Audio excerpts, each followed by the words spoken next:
Donc la question c'est civisme et judo. Voilà. Je sais pas par quoi commencer parce qu'en fait ça se recoupe avec tout ce qui a été fait déjà avant. Donc il y a des éléments de réponse dans les précédents entretiens. Donc comment faire? Je vais te soumettre une possibilité.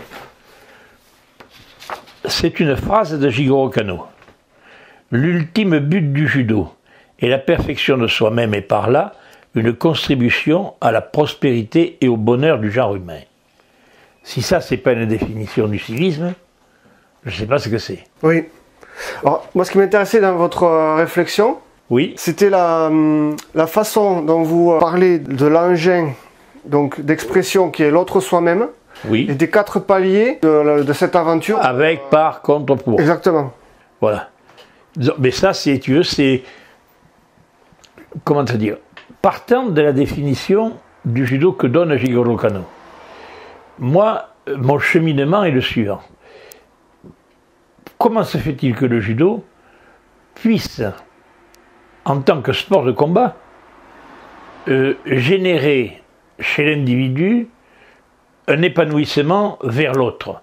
Parce que finalement, le civisme, c'est la vie en bonne intelligence de l'ensemble du groupe. Nous sommes bien d'accord.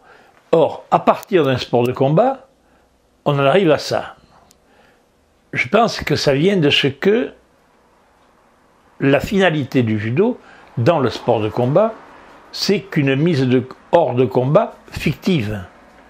À savoir que l'on admet le principe que si la chute se faisait sur le béton avec un individu qui n'a jamais pratiqué le judo, la mort s'en suivrait.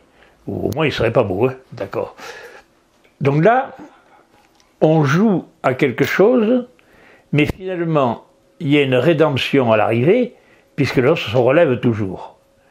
Donc, c'est peut-être, finalement, sous couvert de ce souci du bien-être de l'ensemble du groupe, c'est juxtaposé au Seiroku Zenyo, c'est-à-dire à la recherche du maximum d'efficacité avec le minimum d'effort.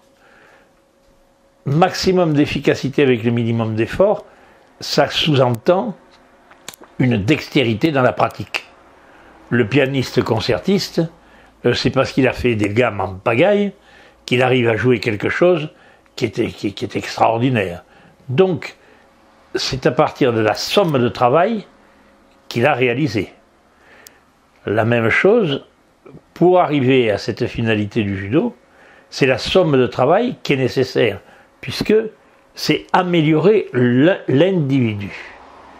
Si c'est améliorer l'individu, on ne peut pas s'améliorer restant assis dans son fauteuil. Donc c'est à partir de la quantité de travail et de la qualité de travail que va réaliser un individu qui va le faire avec d'autres individus en communion de pratique, qu'on va arriver à une amélioration de la société. Tu vois, tout est intriqué. À ça, j'ajoute le fait que dans le concept shintoïste, un est en tout et tout est en un. Là, un est en tout, tout est en un, dans la mesure où un fait partie du groupe, l'ensemble devient un tout. Et c'est toujours le même concept qui est développé finalement. Alors, c'est pas tellement... On est obligé d'aller vers des digressions pour exprimer finalement ce qu'évoque cette pensée de... Moi, quand j'ai eu cette pensée dans le petit bouquin que j'avais eu là de Jigoro Kano, j'ai été éberlué parce que je me suis dit quand même, c'est ça le judo. C'est clair. Alors après, nous on appelle ça le civisme. Est-ce que ça répond un peu à ta question? Oui, ça répond complètement. Après, j'essaye de trouver des situations pour illustrer, parce que souvent, donc encore une fois, on va dire oui, mais dans le sport, on peut faire. J'essaie toujours de faire la différence entre. Voir en quoi on est différent. En quoi on est différent, parce que je me mets à la place de celui qui va dire oui, mais dans le sport, on peut faire preuve de civisme. Je donne un exemple. Oui. Par exemple, dans l'activité du canoë-kayak. Oui.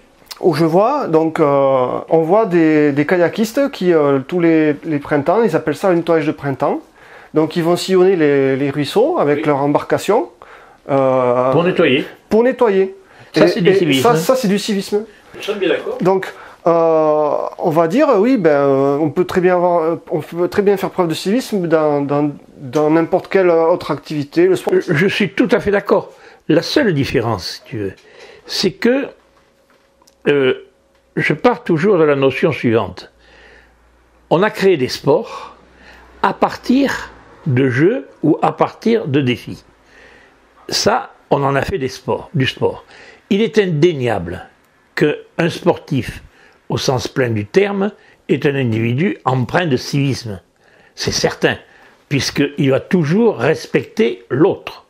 La seule différence, c'est que nous sommes partis d'un procédé d'éducation dont nous avons fait un sport.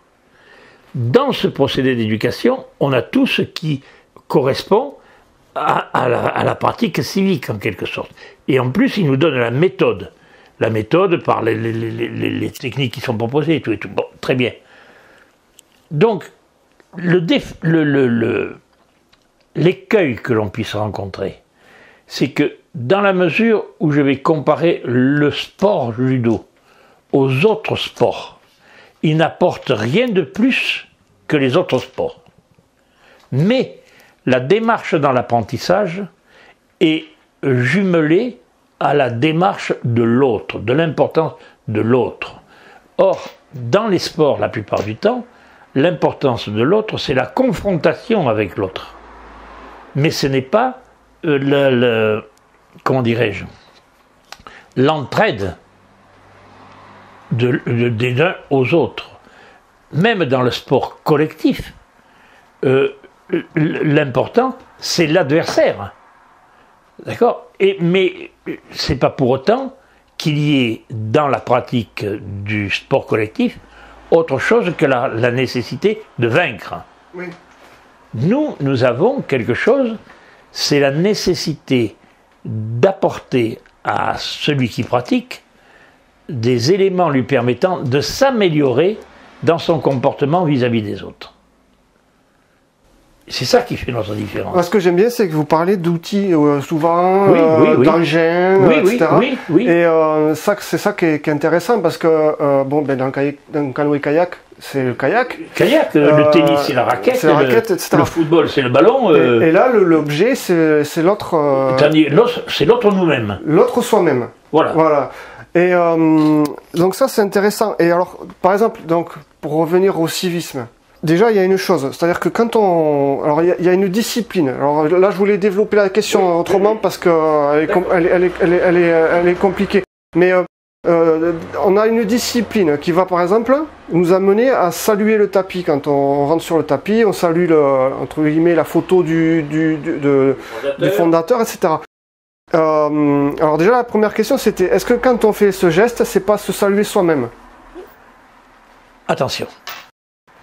Là, si tu veux, ce n'est pas du fétichisme. Lorsqu'on va saluer le tapis, il faut expliquer à celui qui va saluer le tapis débutant les raisons pour lesquelles il va saluer le tapis. Ce n'est pas le tapis qu'il salue, c'est le travail qui s'effectue sur le tapis. C'est les heures de recherche du mieux faire qu'il salue. En les saluant, il adhère à cette vision des choses et il est volontaire pour se former à cette discipline. C'est ça qui est important. Saluer le tapis, c'est un morceau de plastique qui n'a rien à voir, qui est absolument pas intéressant. Ouais, bon. Ouais. Ensuite, saluer la photo de Maître Gigolo Kano. C'est le respect et la reconnaissance vis-à-vis de ce bonhomme-là, de l'effigie que l'on a mise en place, C'est comme quand on va saluer le drapeau, on ne salue pas un morceau d'étoffe. On salue le drapeau dans sa signification profonde. Et là, on salue non pas la photo de Gigolo Kano, mais la mémoire de Gigolo Kano. D'accord. Tu vois, c'est là que, dans la mesure où on parle de discipline, on parle de contrainte finalement. On va, comment dirais-je, mettre quelqu'un dans une situation de le discipliner en l'obligeant à faire à un moment donné quelque chose de précis. On n'est pas obligé de lui expliquer pourquoi.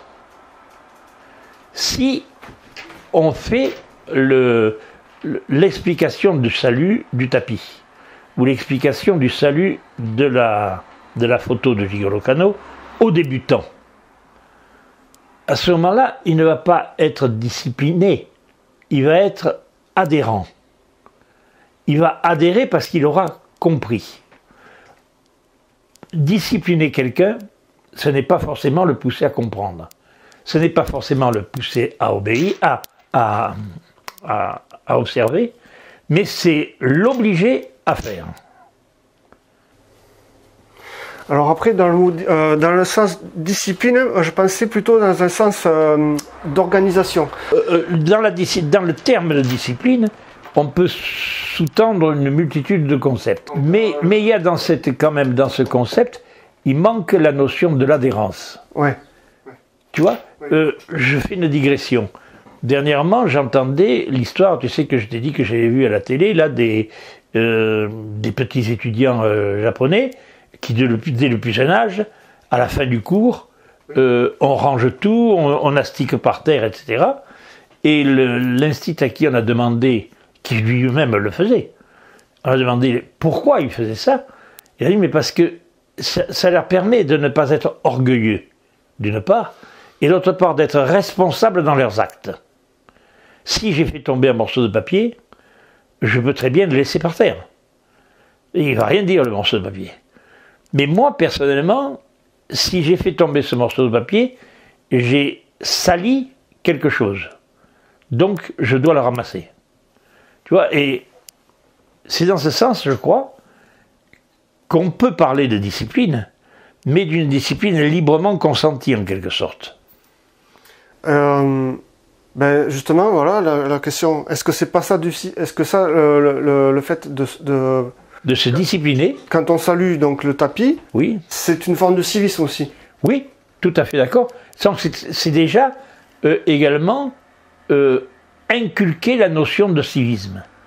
Ça rentre dans le processus d'apprentissage du judo, où on inculque quelque chose. De même que si je commence à saluer le tapis par respect pour le tapis, eh bien quand je vais être dans une suite devant un magasin, etc., si je passe devant quelqu'un de plus âgé que moi, je ne serai pas dans le sens de ce que l'on m'a demandé de faire. D'accord. Je vais prendre égard aux autres. D'accord. Je dis bien, je ne dis pas que le judo soit la seule discipline qui permette de favoriser le civisme. Mais je mets le judo en tête du sport dans la valeur civique pour la raison suivante, c'est que le judo a sa spécificité des saisies, de la multiplicité des techniques, de ceci, de cela, et du fait que, comme tu disais, l'autre c'est l'instrument. Oui. Donc cet instrument, eh bien, je dois le découvrir, moi je dis le lire, je dois tout ce que tu voudras, et finalement l'estimer et en faire un ami, quoi, c'est clair. Oui.